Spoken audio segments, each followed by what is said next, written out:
Welcome to the Man United Agenda. Good evening, everybody. It's 8:30, and it's our scheduled time for a good old waffle.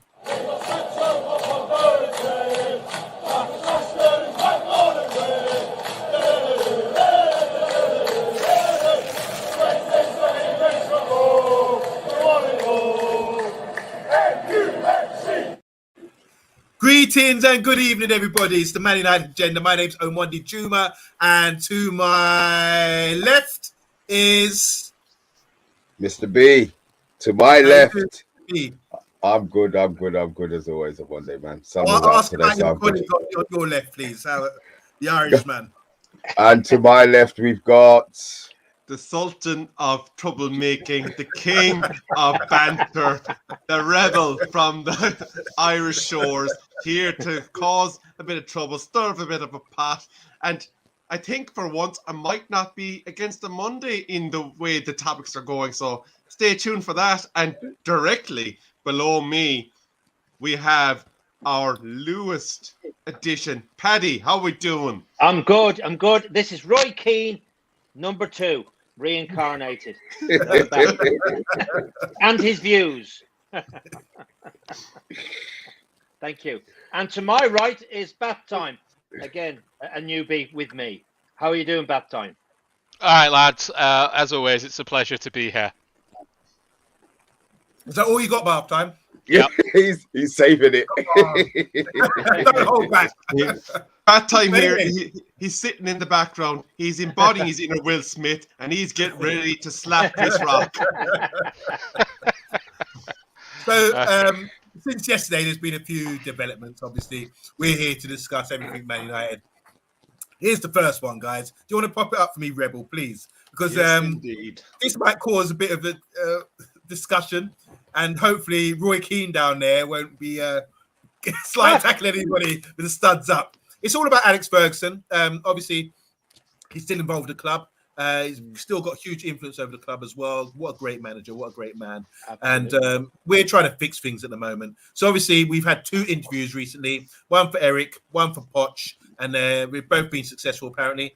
And now it's all about choosing who the right man is to take our club forward. Now, we might have different views on who we want to carry our club forward going forward. But the issue here is Alex Ferguson's getting his nose in again. Maybe it's red nose, some people might say, in the business, because he's had influence, obviously, with Moyes. He was the one who recommended Moyes. That didn't really work out. And as I heard just before the show, Paddy informed me that he was sort of influential with the Ollie appointment as well. So Alex is getting involved. And the difference here is Alex is saying he prefers Poch, which is not...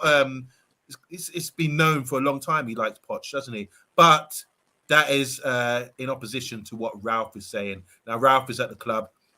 Ralph is at the club as an advisory role to help the board make decisions, that kind of thing. So Ralph is clearly going after Eric as well. So there's a bit of a conflict here. Shall we make it a war? Is this civil war within the in-house at Man United? What's going on here, guys? Because I think this is a good talking point. I'm going to start off first by saying I think Alex Ferguson should stay out of it. Leave it to Ralph. It's Ralph's time. Let him make the decisions. I do agree. Eric is the man. Over to you, Mr. B.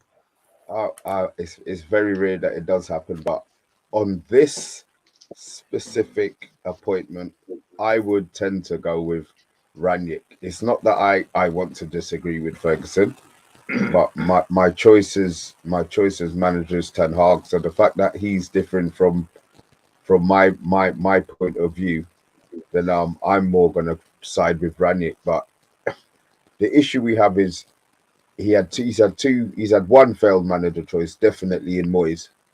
The reason why Ollie came in as our nanny, to wipe everybody's bums, to wipe everybody's nose, to give everybody breakfast, lunch, and dinner, and he did it to a certain extent until he started burning the dinner and nobody wanted to eat his food anymore. So right now, I'm taking Rangnick's decision over Ferguson, rightly or wrongly.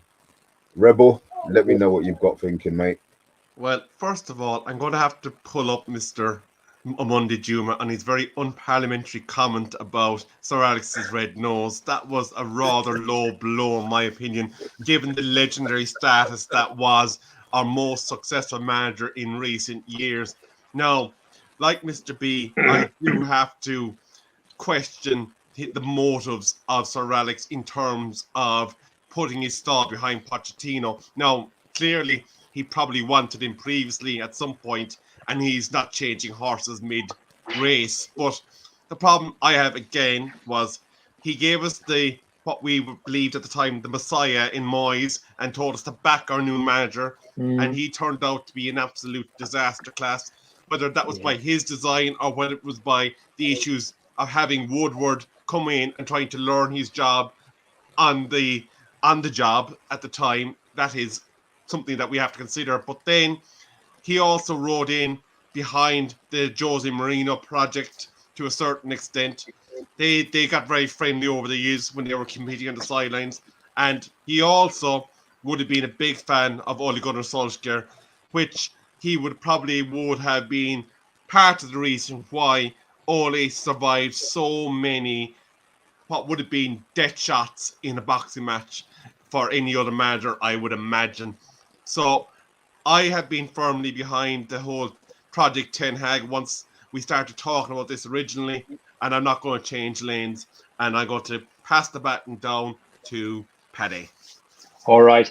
Yeah, it's a difficult one because I do love Sir Alex, and I've loved him for a long time, and we all got attached to him during the days of from the very start of winning the league to when he left in 2013 and that last team, which wasn't the best. But you're right. I think after the Moyes disaster, which was telling really for me, I think we need to, and Ole, I think under Solskjaer as well, and I think a lot of blame is shifted onto Ed Woodward, who now he was inept and incompetent and was not a football man like David Gill. He wasn't. I think we need to leave it to Ralph now and to go a different path rather than Sir Alex. I think it's best to do that. But I don't know how much influence Sir Alex has there with the new chief exec now, Richard Arnold. But Richard Arnold, I don't think is as tough as they're as tough to stick up to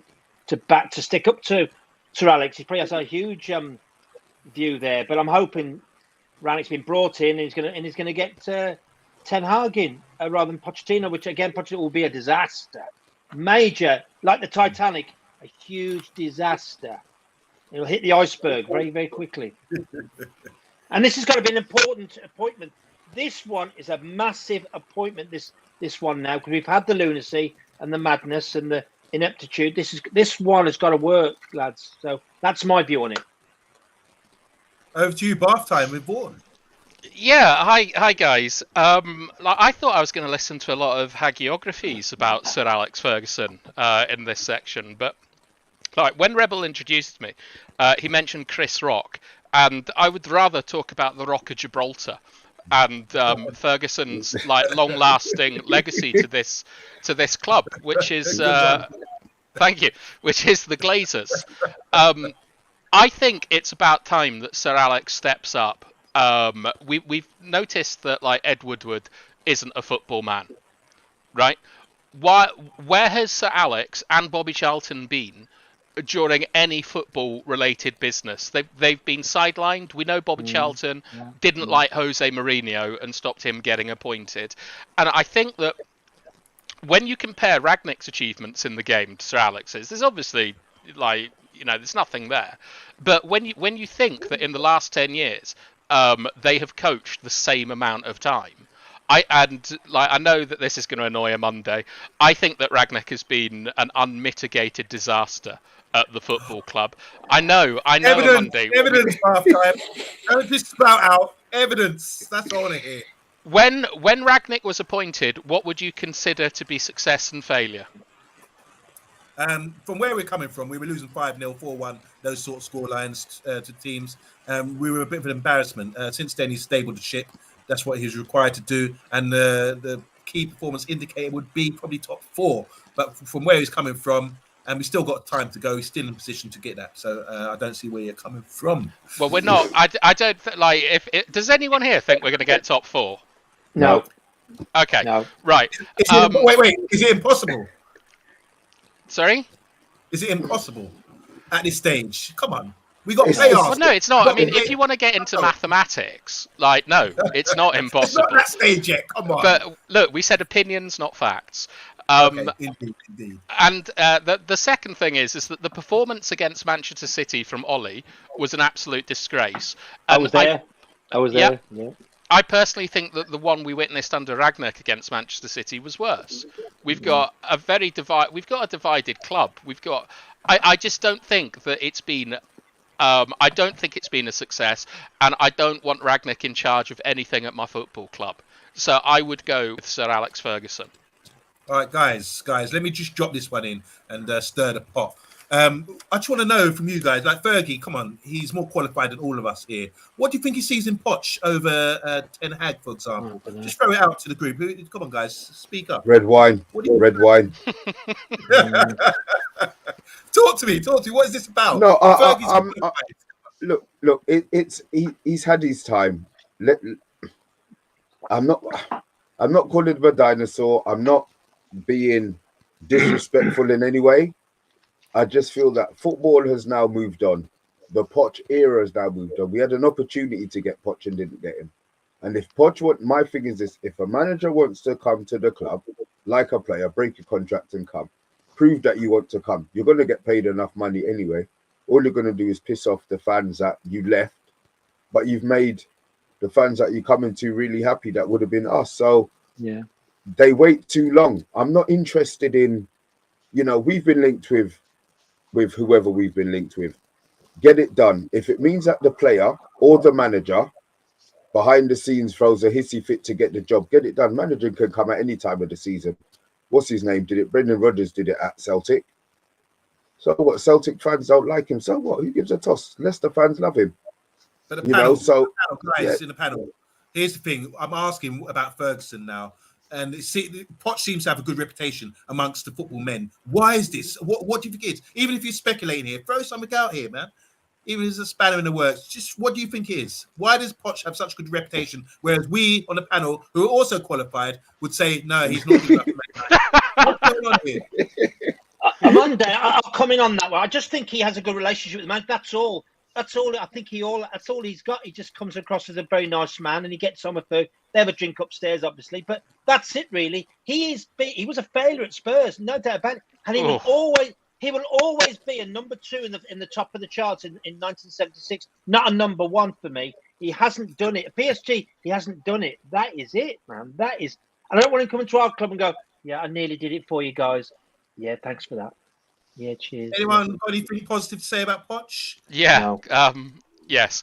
I think that when you look at Poch's achievements at Tottenham Hotspur in the last 10 years, that they're second only to Ranieri's at Leicester.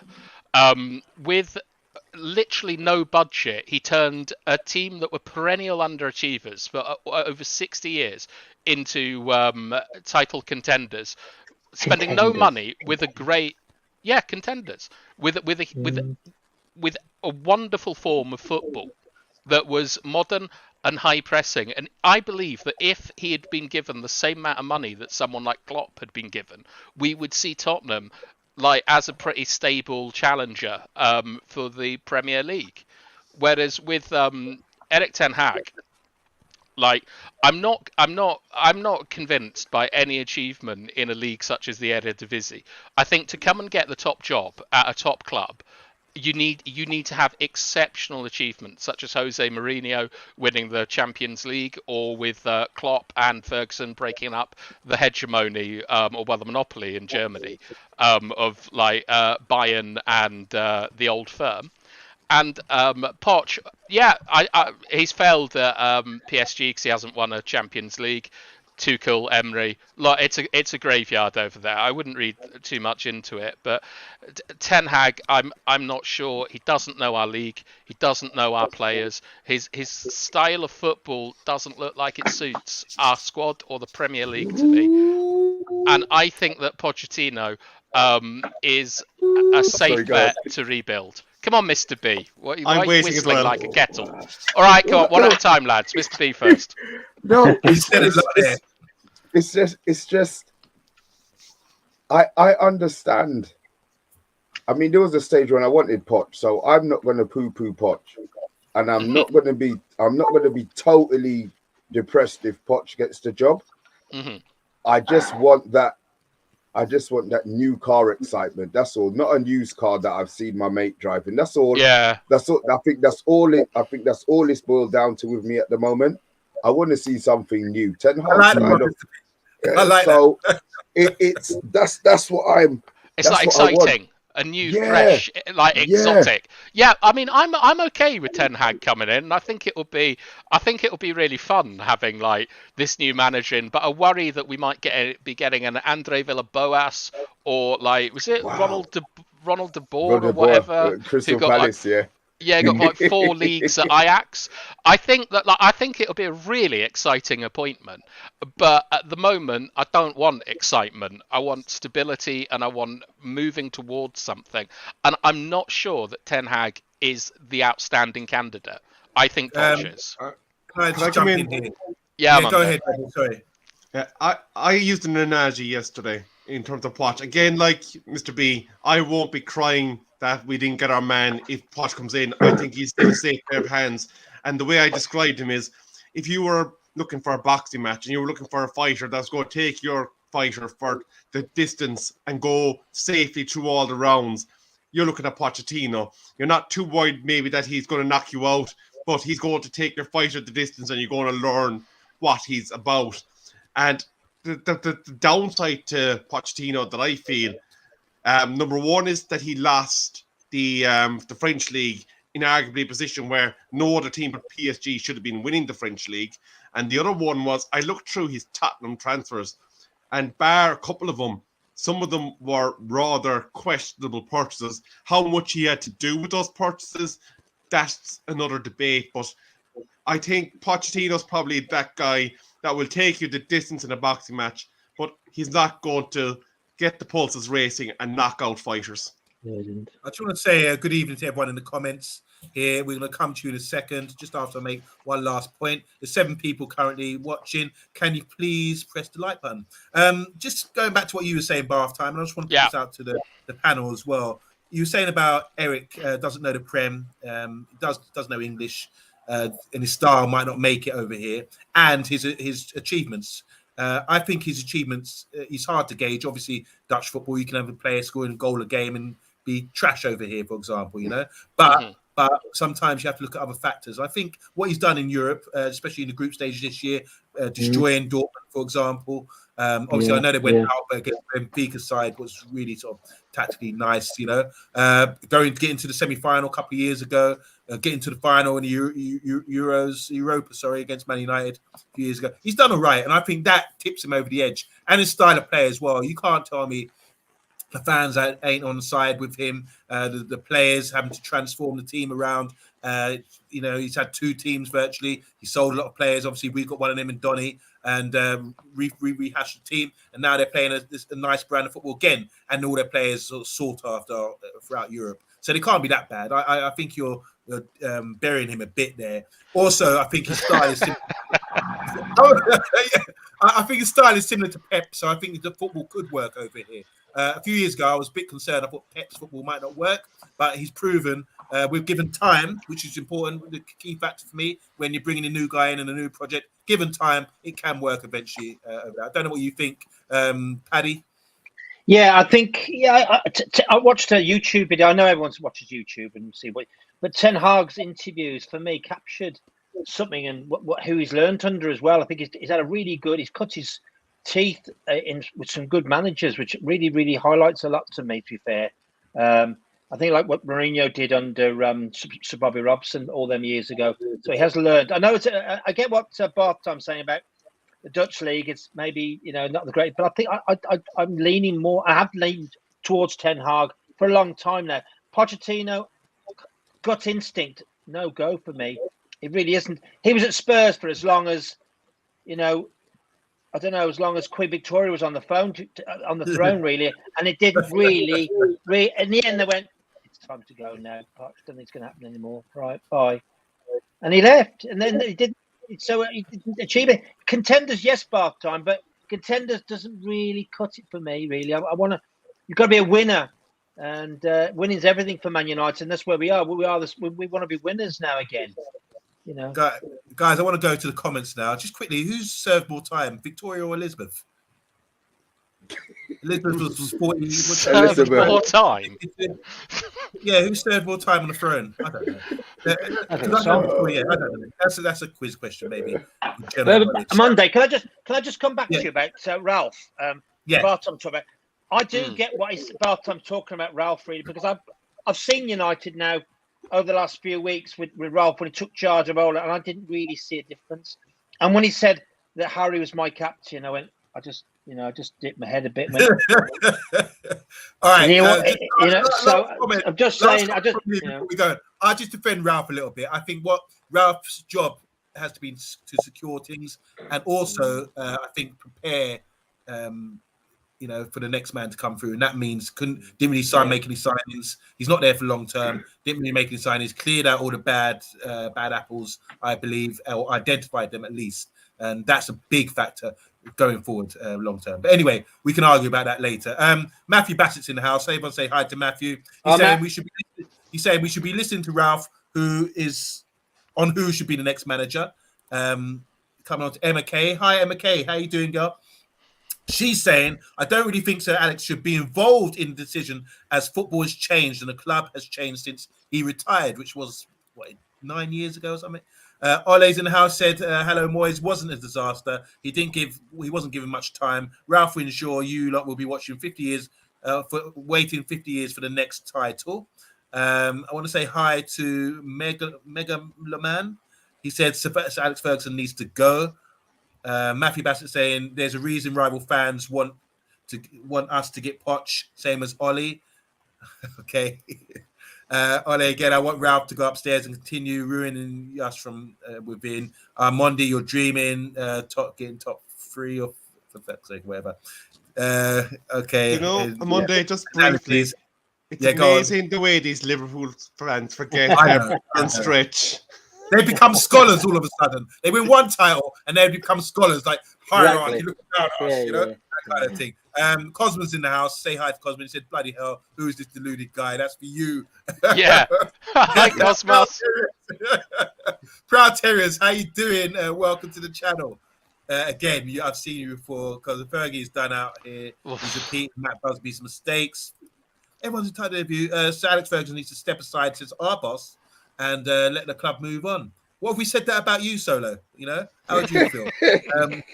Mark Edmonds saying, we know Poch's limits. Ten Hag is a winner. We don't know how good Ten Hag is or isn't. Emma Kay is saying Ten Hag is a builder. We need to build. You guys are throwing all your eggs in one basket, says Solo. You've got to be open-minded because he supports Poch, obviously. And finally, Ollie's saying, you can't get Poch. He wants to go back to Spurs. Carlo should be the next boss.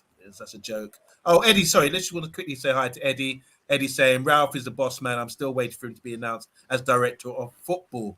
Eddie, guys, we're going to wind up this section now. Any more finalized summaries that you want to make individually now about this? So Alex Ferguson, does he still have a role at the club? Has he got a lot of influence? What do you think? Before you go any further, I do need to mention Anthony Herbert, who's after coming in with the big super chat. Paddy, are you and Rangnick twins?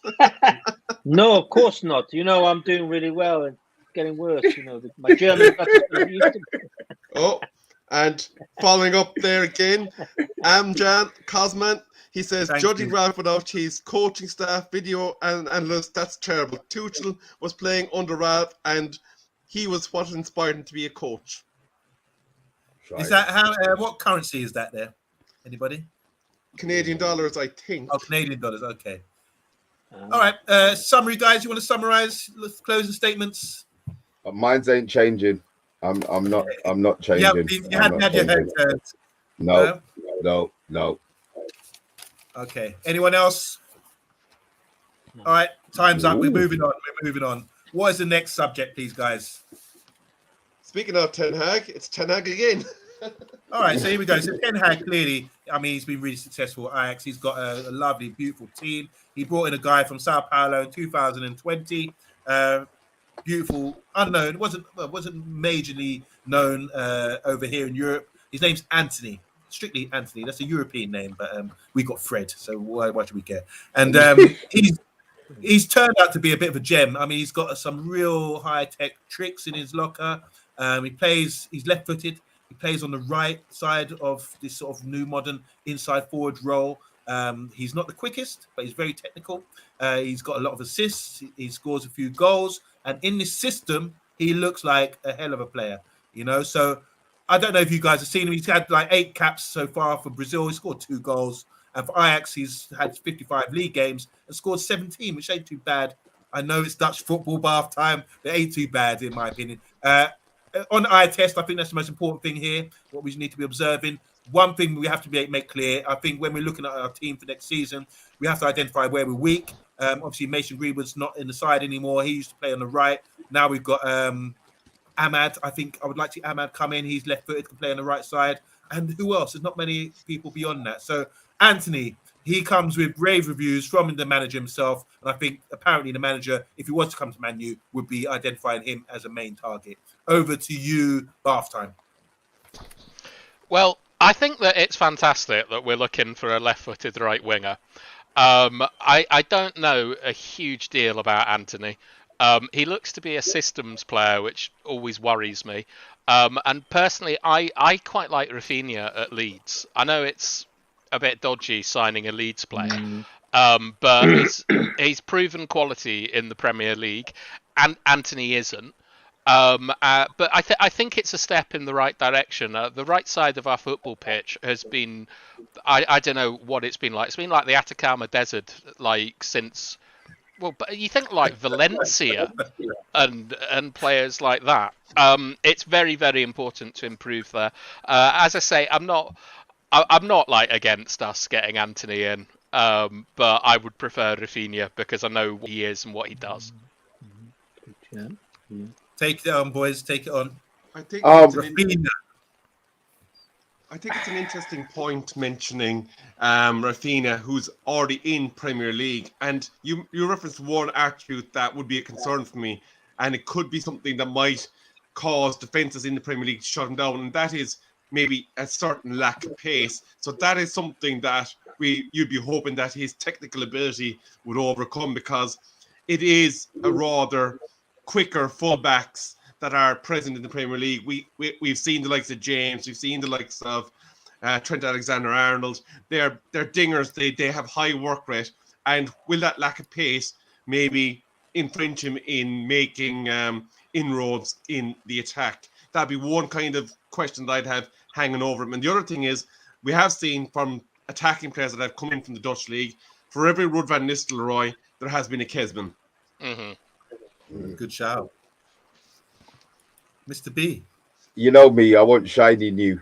If it breaks down in 6 months, then it breaks down in 6 months. But I want the excitement. You know me, I want that lift. I do understand the Rafinha one, to be honest, and I think I've more appreciated what he's able to do, because he's still sort of performing on a level, and Leeds have been absolutely pathetic this season. So he's obviously this standout player. Leeds to Man United, I'm not sure would happen. It's been done before. No, it has been. Don't get me wrong. I'm not sure. I said my rivalry is it with Leeds.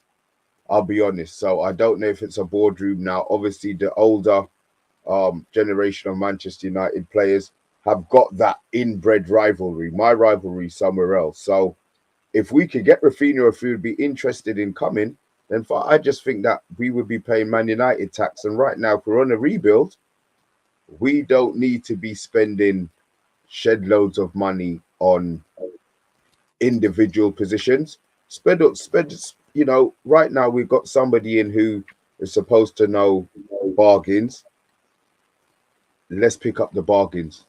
You know, what would Anthony be costing? Does anybody?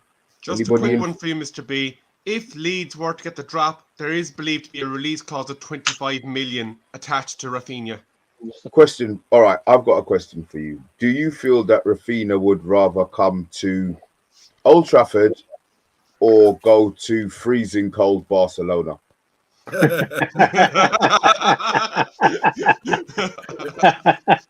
Very good, Mr. B. Very good. Paddy, do you want to answer that one about the Yeah, I think it is cold in Barcelona because they got no money, have they, Mr. B? So it is very freezing cold over there. But I think, and I looked at Anthony actually. He looked very exciting on his YouTube videos and for Ajax. He's 20. He's 22 and he plays on the left wing or the right wing. And it's very exciting actually. But then, do you know what thought occurred to me when I saw Memphis Depay when he was coming on and we were signing? I thought, oh, it's the next thing, and it didn't work out because it is the Premier League. A lot of players die on that Premier League graveyard. And coming to Man United, they either do it or they don't. And we've got to. There's no messing about now. You're right. We've got to get this correct now. We've got to bring in quality and some class. We have to. It's time. We can't stay to fourth or fifth mentality. We've got to go. And Rafinha, I think, is a good shout. I think it's a good shout. Possibly, it could be another Eric Cantona. But we signed him, didn't we? So you never know, do you? But Anthony looks skillful. Looks very quality. And Ten Hag, if he comes and brings him on, again, it's unknowns, but it could be exciting. Yeah, definitely. Guys, that position, so it's obviously left-footed guys playing on the right. We see with Salah how effective it can be. I know on Mr. B's takeaway, he did a segment on Diaby. Is it Diaby or Derembe? Musa Diaby. Yeah, Musa Diaby. Barcelona.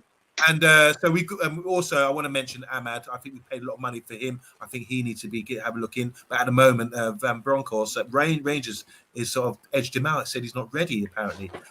So maybe he's a few years off. We've got Chong. He's left-footed as well. He could possibly play in that position. He's getting a lot of football now in the Championship. Birmingham.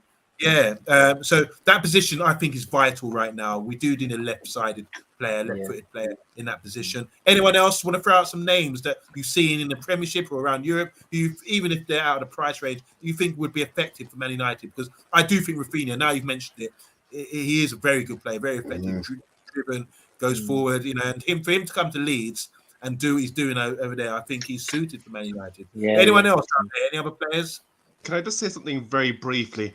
Because it kind of does build into our final topic, but the names that have been thrown out in media, they're all high value, high transfer fee players.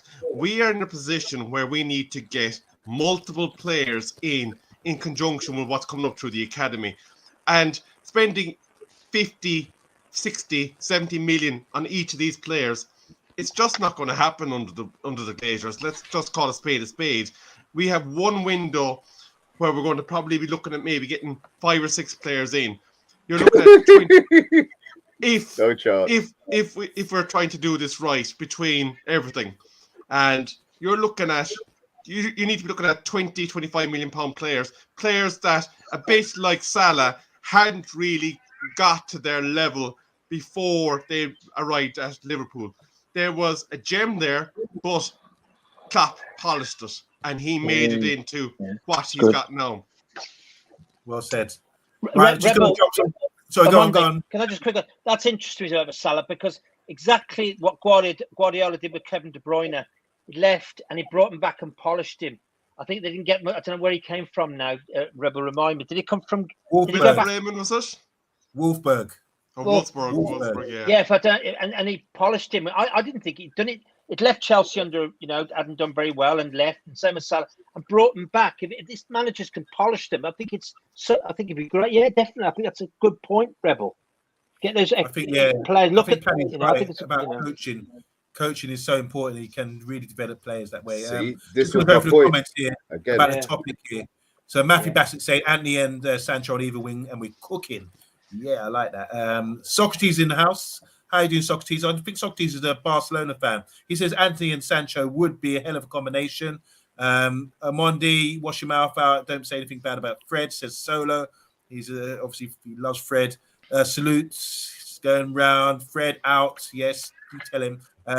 Socrates again is saying Rafinha's come to Barcelona. He's ours. So he is a Barcelona fan. Big up to you, Socrates. What a great player was Socrates, man. Jesus Christ. From Brazil. The doctor. Indeed. Mark Edmonds saying Ten Hag signaled he has identified our weakness and has a plan. Anthony is a good call to give us a balance in attack. Yeah, balance with that left foot. We don't really have that at the moment. Question for you, Paddy, from Anthony Herbert, Arsenal fan. He says, question, Paddy. Can you Don't see answer. Rashford? Don't ever. I tell you, don't. Yes or no, Listen. Paddy? Come on. Let him have it. No. No, thank you. Anthony, now hush up. Emma's saying taking the best players from Leeds like we did with Rio. I like that. Any more Leeds players that we signed? Throw them out while we're going through the comments. Eric Cantona. Yep, good one. Alan Smith. Yeah. Alan Smith, yeah. Mark Edmonds saying Gordon McQueen and Joe Jordan together. Gordon McQueen, yeah, towering centre back. That was a good signing. Mark Edmonds saying Fred, a silent partner in the Man United agenda. He must be paying for his service into Solo. That's funny, Mark. Well done. And hi all the way from Australia. Matthew Bassett saying get Bruno to speak to Rafinha. Apparently they're best mates. They came from Sporting. Did they both see it Sporting together? Was Rafinha from Sporting? I don't know. Well, Sporting have got a really good manager at the moment. Socrates is saying he's coming home. Plus Deco. Oh yeah, Deco's his agent. Deco's been very good connection with Barca since he's our Brazilian scout. Anthony's apparently arrogant, and we need some arrogance in the squad. I thought he was going to say something negative about it, but yeah, maybe. Matthew Bassett. And Diallo needs to build up physically, says Matthew Bassett. I agree with Matthew, actually. I think he does need to go out on loan again because he struggled at Rangers. He probably needs to do another term up in Scotland or in the Championship, I'll be honest with you. Yeah. Not Scotland, no. Yeah. Not Scotland. Scotland. No. It's the standard it's the standard of the league there, isn't it? What is it? Fourth division up in I love Celtic to bits, but I'm Celtic, that's my team. But I think it's not the standard, is it, for this young kid to develop? Maybe another Championship top side, maybe we'll bring him on. Even a Premiership side, on the Premiership side, we'll bring him on, maybe. Is there a player in Ahmad, guys? Bath time, is there a player in Ahmad for us? I'm not sure. I think that Ahmed and Palestri have been bought to try and sort of copy the Chelsea loan system. I don't know if we'll ever see him playing like as a first team regular. I think he's there to be loaned out to different clubs, make a bit of money, and then sell him if he does well. I don't think that there's any plan to get him in the team. We paid 40 million for him, though. What would you do with him? The money. What would you do with him in the summer? I don't know. I mean, I would loan him back out because there does seem to be something, but he is so small. I know size isn't everything, but Jesus, man, he's tiny. He really is small. We spent 40 million pounds on him. He must be small. Do you know what? Do you know what, Omondi? Pump up your seat. Pump up your seat. Go on. Anyway. Monday, before you hit the last topic, I just want because Anthony Herbert did bring up Rashford, and it was something that we talked about yesterday. Should Rashford and Luke Shaw be getting a contract before the new manager's appointment? And because we have, I want to know what the two lads have to say on it because they're fresh perspective. I don't think at all. No, they haven't earned the contract. Luke Shaw, I'm a big no. I don't think he's the standard left back we need at this club. Marcus, bless him. He's had a terrible time. And I watched him at Madrid when he come on, and he's right down, not far from me. Confidence has gone. Will he come under the new manager? But not give him a new contract now. No. I don't want to give up on him yet. I'm close to giving up on him. Definitely. That's it. Bath time. Well, for me, I have never been a Rashford fan. He's one of us. His off the field work, excellent, great stuff, brilliant. But on the pitch, I don't like him. And I've actually been if we go back to Anthony, I've just been looking at his stats whilst everyone else has been talking. Anthony doesn't have a very good work rate, so it's a no from me. His defensive actions are not good enough for a Premier League top player. But with Rashford, I think I actually probably would give him a new contract, even saying all of that, because it's important as a football club to look after the people in it. And Rashford, to me, I think we need to look out for him. He's one of us. I know he doesn't work hard enough, but I am like, first of all, Manchester United to me is not about winning. It's about community, and it's about representing the traditional values of Manchester on the pitch. And if Rashford would just run a bit more and do more work, like, he would be fantastic. As for Luke Shaw was arguably the best left back in the world last year. He's been at the club for 7 or 8 years, and he's produced one good season. We have we have issues. We have. Cheers. We have issues with our fullbacks. So, yeah, cheers. We have issues with our fullbacks. I personally think that the right-hand side is a bigger issue than the left-hand side. So I think that in a rebuild, it would be sensible to keep Shaw for the moment, for the next 2 or 3 seasons, and look to get in a proper fullback tomorrow. So yeah. Well, yeah, but I mean, like, I'd prefer a right back in, because I think that Luke Shaw has a body of work that shows that he has more quality than both Dalot and Wan-Bissaka combined, and it's down to the manager to find that form for him. I'll ask you this then: in Right. Tellez versus Shaw, are you starting Tellez or Shaw at the moment? Sure. Okay. Are you No sure? difference. Are Good you one. sure? Yeah, okay. Moving on. I want a reaction, that's all. Lewis Clark's in the house. Hi, say hi to Lewis Clark. Lewis is saying we should be selling them both. That's regarding Rashford and Shaw. Are you sure? And Lewis is also saying Rashford's been poor for over a year. Got Connor in the house as well. And by the way, guys, let's press that like button. What, if you don't mind, please. Rooney's 100% correct that he needs to get his head out of his backside and start performing. That's referring to Rashford. And Cosmo saying Rashford have some hope. Luke Shaw looks like the guy working for government. Sorry, that's throwing me. Mark Edmonds saying serious question: is Rashford the new Lingard? Almost. Anyone want to answer that? Rashford is the new Lingard. No. Lingard won us trophies. Rashford just can't learn anything new. He doesn't possess a football brain, says Lewis.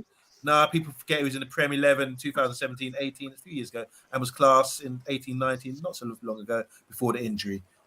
Finally, Yank again saying Shaw and Dalot should be starting now, but neither should be starting come next season. I think just to hit one thing when you mentioned about Lingard, we just have to be mindful of mental health issues, and there have been problems that some footballers have undergone. So it's a question of whether clubs are doing enough to get these players mentally back in the right headspace, and you would hope that those players are being looked after. So I think maybe there is a bit going on with Rashford that we're not privy to, that hopefully the club is looking to resolve with him, and that we might get it. The Rashford now is hitting that 15-20 goal a season mark back, but I think that's just something to be cognizant when we're drawing comparatives like that. Yeah, good show. All right, sorry, go on, Paddy. Sorry, I'm on there. I was going to just rebel. That's a good point you make about Rashford and mental health. It's very important. It's an important subject. But what angered me this week was Luke Shaw's comments about England and Pogba. So they like playing for their international. And I went, got a bit angered about that, because they have Luke Shaw for me and Pogba. They haven't. I don't think they've done it for United. Comparing it to England and to France, I'm sorry, they just haven't. Pogba, for me, hasn't done it coming at United. He hasn't accomplished and become like a great for United as from the past. He hasn't emulated himself to that. Now he's saying, "Oh well, Mourinho upset me on the training pitch with a few comments." I know his mental health's important, but it's a cop out. Possibly, I'm just saying. Yeah. Okay, moving on. Last subject here. Savic. He's a midfielder, Serbian. He's been at Lazio forever, and no one signed him to now. I've just got a bit of information here just to warm it up. So he's got 30 caps for Serbia. That's not many for a 27-year-old, in my opinion, because obviously we got Matic, who plays for Serbia as well. They've been talking about him for years. Yeah, exactly. Pogba. He's 6'3". That's a big guy, really big guy. He's had a few injuries, I think. So he's played 223 games, scored 45 goals, which is a good return, especially for a guy. He sort of gets in the box late, big and physical, can score goals with his head. Got a very good technique, but he's very slow. And this is the issue I have with him, always had with him. Big and strong, but a bit slow, and Premiership might not be suited to him. I'm not putting a negative on it already, but he's a good player. He's had a few muscular injury problems. In 2017-18, he missed 4 games. 2018-19, he missed 47 days. It's usually ankle, groin, and recently he's had a nasal bone fracture, which is taking him out as well. I'm just curious with him why none of the bigger clubs like the Juves, the AC Milans, Inters haven't picked him up. That's usually how it goes in that league. A bit like with the German league. If you're good, you end up at Bayern or Dortmund, that sort of thing. And also, we're going to mix it up here. We've got Victor Osimhen. He's a Lille striker, African, Nigerian. You might have seen him play tonight against Ghana. He was signed for £70 million. That's a record. It's the record African signing. No one's been valued more than that. He was signed from Lille a couple of years ago. Very talented guy, scores with his head, quick, strong. I think he's a modern day guy who can play as a central striker on his own. He can do it all, get him running the channels. He can sort of hold it up. He scores with his head. He's got it all, and that's why he's highly rated. This season, since he's been in Napoli, he's had a few injuries as well. He dislocated his shoulder, similar to Rashford, and that's caused him a few problems since. He's currently wearing a face mask as well, had a few facial injuries. But otherwise, when he's on fire, he's on fire. 6'1", 23 years old, and one of the most sought after strikers in the league. So over to you guys. What do you think about the two? Because we've been linked with them today. First things first. Sorry, Rebel, I'm going to forget what I said. You know my head is full of mush. Let him have it. First things first, the Monday. You just quoted Savic being slow. Yeah. Is he slower? Is he slower than his rival for his position in the Croatia team? Oh my God. No, Serbian. Is he slower than Matic? Yes. Is he slower than Matic? Where are you going with this? I'm not going to ask you. No. I'm asking you a question because you talk about Matic. We say Matic is slow. I don't know if you see Matic as a road runner or whatever. I see Matic. Now, for you to be saying that Savic is slow means that he stands up on the pitch like this the whole game. Because there's no way anybody can be slower than Matic on the pitch. So Savic straight away, I don't care if he can pass like Jesus Christ. I don't want no slow player. Nobody's slow. Forget it. Not interested in Savic. One inkling. We've been, as he said, we've been linked to him since Jose. Yeah. And there's been nothing. You said he's cut up his ass in the same club for 4 years. Nobody's been interested. So what is it now? His contract is up for renewal. And 3 years ago, 3 years ago, he got a little boost when we were linked with him. So he's trying that rumor again. Don't be surprised if he's going to be linked with Newcastle within the next 2 or 3 weeks. Good shout. I was just going to say, and I've only very brief to say on Savic, that for me, there's a touch of the Gaitan about this story. Every time Gaitan looked for a bag in his wage, he mentioned that he wanted to go to United. And bada bing, bada boom, he got himself a new contract and he was out of there. That's what this story says to me, and that's all I have to say on the matter. What about, are we talking about the striker as well? We're going to come back to that. Anyway, Paddy, Savic, what do you think? Savic, I mean, he was a good player a long time ago. And is this the longest running saga since Wesley Sneijder was supposed to be coming to United? I mean, it really sounds very similar, to be fair. But no, I think, and if he's slow, as Mr. B says, we've got the worst stats for running back.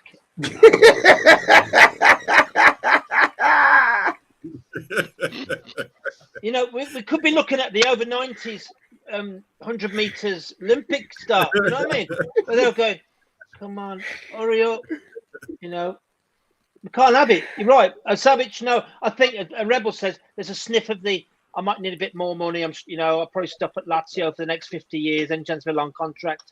And I think that could happen. But we don't want anyone slow. My God, no. And it'll drive me mad. And Mr. B as well a bit. Yeah, that's for sure. Bath time. Yeah, I think I'll echo everyone else. Like, I look at Savic, and he's obviously like extremely skillful. He's a powerful man, but he is relentlessly slow. He looks like something out of like stop motion. like molasses on the pitch, and it makes me think, where on earth would we play him? Like, there's no way a man that slow can cover like whatever Bruno's getting up to and leaving a hole there. And then if we were to use him for his technicality and his physical prowess in the air, he would have to play in Bruno's position. So it seems to me to be an absolute no-go. And I'm going to say that from what I've seen of him, I do think he's slower than Matic. I know, it's possible. No. I saw Matic run down St. Maximin this season. He did. And we had a flat tire. Yeah. Let's talk about. Oh, sorry. So let's talk about Victor. While you're on there at half time, what do you know about Victor Osimhen? I watched some YouTube highlights about 15 minutes ago, and I'm not convinced. Like, It was no good edit. Well, yeah, there was lots of explosions and things. But I'll tell you why I'm not convinced. The last time that we took a player that physically dominated with that physically dominated people from Serie A was Paul Pogba. Paul Pogba is unable to do that in the Premier League because people are faster and stronger. Osimhen, from what I've seen, is incredibly raw. Too raw. His touch, he's got very, very good chest control, but his touch is all over the place. He relies far too much on pace. He looks to me to be a counter-attacking player, and I don't think that that's where we're going. Like, I don't see how he would fit into a progressive passing football team. So for me, I think both these stories are just nonsense. I can't believe the club are looking at people so ill-suited towards the vision of like Pochettino and Ten Hag. Can I throw in a comparative and want to get your viewpoint on it at that time? Are we looking at Lukaku version 2? No, because he runs and he works. But, I think. Oh, sorry. Yeah. Sorry about time. Yeah, No, come on, Paddy. Now, I've got to say, my worry is that because we've discussed them several games after the United. None of our players are running back quickly. None of them. So there needs to be, like you said, we just don't need any of these like raw players really and slow players. We've just, it's the other teams above us run quicker than we do. Yeah, I would generally prefer like is it Mark Bowen at West Ham? The sort of the inside forward, left foot. No, not Mark Bowen. Mark Bowen's the coach. All right, Jim Bowen, bullseye. I don't know. Bowen, like that Bowen guy. Like, I know you're talking about. Jared. Yeah. First of all, I want work rate from our new players. Like City, for example, City and Liverpool are two of the hardest working teams in the Premier League. They sacrifice for each other. When I look at like Anthony Savic, Milankovic, or whatever he's called, Solomon, all these players that I don't know, excuse my ignorance, none of them appear to work for their team. They're very sort of like YouTube highlights and flashy tricks and stuff, and we've had enough of that. Like what we want is a collective of players that work for each other and perform in a system. And I don't think that these are the players. Can I actually throw out another quick name before you go? We mentioned on the United agenda, it was Nunez, wasn't it, yesterday, the Benfica striker? And there's been a concern brought over his running and his passing. He's a goal scorer. Would you prefer somebody like him that time? Absolutely not. I personally believe that the number 9 is going out of football because if you have one guy whose job is literally just to score goals, it makes it much easier to shut a team down. If you look across like most of the sort of the good leagues, the obvious exception would be Lewandowski, but Kane, Foden, Messi, all these players do not play as like the focal point of an attack. And when you look at players like Lukaku coming in, it's actually quite easy to defend against Lukaku. Like, he's going to try and bully you with your physicality, and it just won't work. So what I want is players that are intelligent enough to identify space, to attack it, and allow other players to then exploit that. So I don't want just a finisher.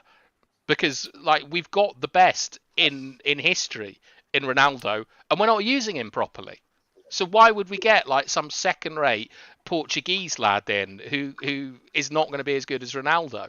It's not going to work in the system of football we play. So it's an emphatic no from me, Rebel. Mark is Next. Mark is actually asking you.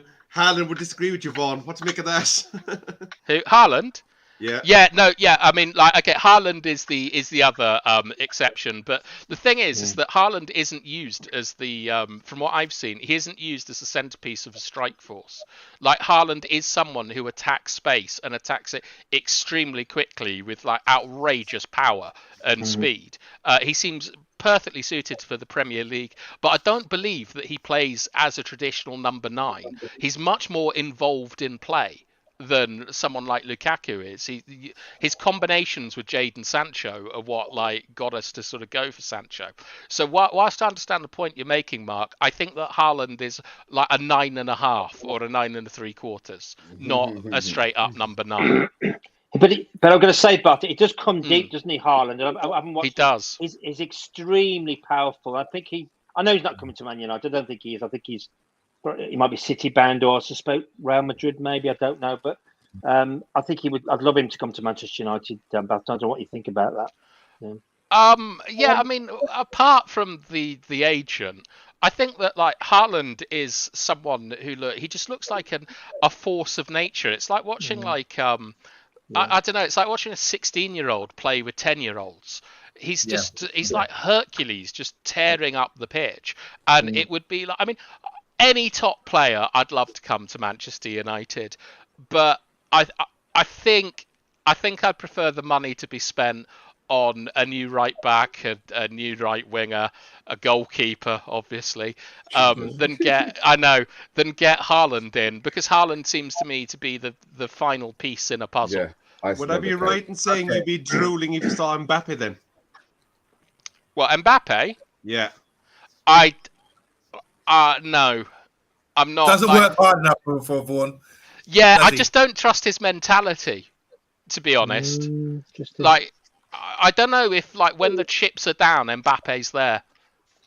But Tom, he's a Ferrari on the car market, as Mr. B talks about cars. He is a Ferrari, isn't he? Yeah, he's an absolutely outrageous player. He's so elegant and fast. It's like watching it's like watching a swan messing about on a lake, the way he goes past players. He's a gazelle, I'd say. Exactly, a gazelle. And it'd also be great to have him at Man United, but putting Mbappe or Haaland in our team, I don't think gets us Champions League football, because we've got Ronaldo, who is better than both of them at scoring goals. Like, what we need, like, first of all, we need to start with our defence, and then move up. Yeah. Like, for me. But if you want Haaland and Mbappe and all these players in, like, absolutely fine. I've got no issue with it. But I just want a football team and not some sort of, like, FIFA wet dream. All right, guys, that's enough. We're ending with a wet dream. Really solid debate. I want to say thank you, Mr. B. Thank you, Rebel. Thank you, Paddy. And thank you, Bath Time with Vaughan. Really good contributions once again. Obviously, it changes every day. So tomorrow, I hope you guys will jump on again, and we'll discuss whoever else has been predicted to join our club. It's a reject then. We're rejecting Savic. We're rejecting Victor. And we're still going with Ten Hag, apart from... I don't know. Has anyone had apart from Solo and Rebel? I mean, no. Solo and Bath Time. Yeah, the think tank. The think tank. Any closing statements, guys? No Savage. Yeah, I think that's the summary is that I question who's making the decisions on the targeting of the players, a bit like Vaughan and the rest of the gang, because clearly they are not doing it with the mentality of setting up a team for either of those managers. That's important, Rebel, actually, because how Liverpool, Man City have constructed their team. We've got to go along that same lines, because it's vital and it's important. That's my word on it. Just give a shout out to everyone who commented in today. Thank you so much for contributions again. And we're signing out. We'll be back at 8:30 tomorrow, I imagine. And don't forget, guys, Leicester. We're playing Leicester this weekend, is it? Yeah. Half Half Half time five. Saturday. Saturday, yeah. Can't wait. Well, let's get the excitement going At- because at it's last, been a at last. long time waiting, and we can get back. Absolutely. I'm the only one in this panel believes we get top 4, and we will come back to this. I will snippet this at the end of the season when we do get top 4 and have a word with all of you. Look at yourselves. Terrible. Anyway, we're out. Thanks for joining the Man United Agenda, and see us again tomorrow at 8:30. Later.